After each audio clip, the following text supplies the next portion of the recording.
Halo semuanya, saat ini saya akan membawakan materi presentasi dengan tema konsep dan teori modernisasi. Dosen pengampu mata kuliah, Yunisius Ma'arisyid, SIP, MSI. Sebelumnya, perkenalkan, nama saya Windy Balaati dengan NIM 19672011024. Kita masuk pada bagian yang pertama, yaitu tentang teori modernisasi sendiri. Ini menjelaskan tentang proses transformasi dari masyarakat tradisional atau terbelakang ke masyarakat modern. Modernisasi merupakan proses perubahan terhadap sistem ekonomi, sosial, dan politik yang berkembang di Eropa Barat, dan Amerika Utara dari abad ke-17 sampai ke-19 yang kemudian menyebar ke negara-negara Eropa lainnya. Perubahan tersebut juga terjadi di Amerika Selatan, Asia, dan Afrika pada abad ke-19 dan ke-20. Teori modernisasi berkembang dalam 3 fase. Fase pertama yaitu tahun 1950-an dan 1960-an.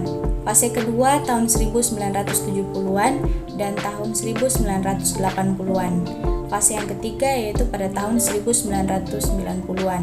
Teori modernisasi lahir sebagai sejarah 3 peristiwa penting di dunia setelah Perang Dunia Kedua, yaitu munculnya Amerika Serikat sebagai kekuatan dominan dunia, perluasan gerakan komunis sedunia, di mana Uni Soviet mampu memperluas pengaruh politiknya ke Eropa Timur dan Asia, serta lahirnya negara-negara merdeka baru di Asia atau Afrika dan Amerika Latin.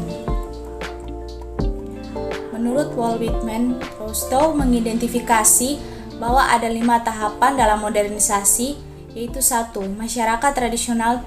Tahapan ini ditandai dengan kegiatan bertani dan barter.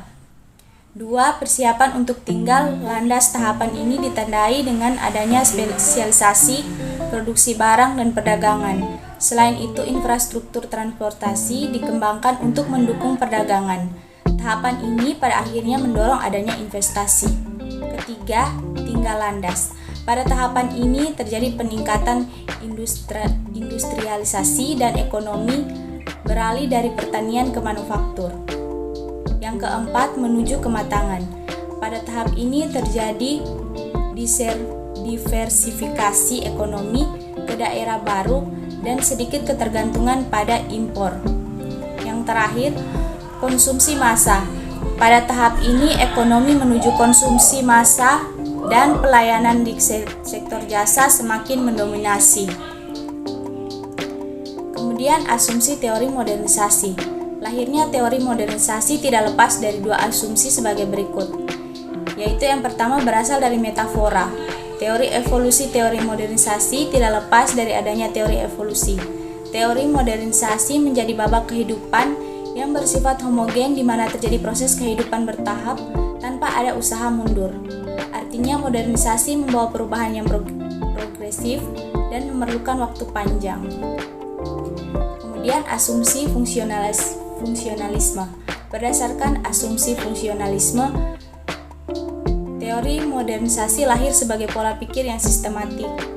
Teori modernisasi sebagai penjelasan tentang babak kehidupan atau transformasi sekaligus bertahap. Asumsi ini meyakini bahwa ada pengaruh pada kejadian sebelumnya, serta menjadikan hal tersebut sebagai bagian proses yang berkesinambungan. Kesimpulan, salah satu bentuk dari modernisasi itu sendiri adalah dengan adanya kemajuan di segala bidang kehidupan baik teknologi, ekonomi, sosial, pendidikan, dan lainnya. Dengan adanya pemahaman tentang modernisasi, masyarakat juga akan memiliki perkembangan pengetahuan yang luas. Untuk itu sangat penting dalam mempelajari tentang konsep dan teori modernisasi ini. Sekian presentasi singkat saya, terima kasih.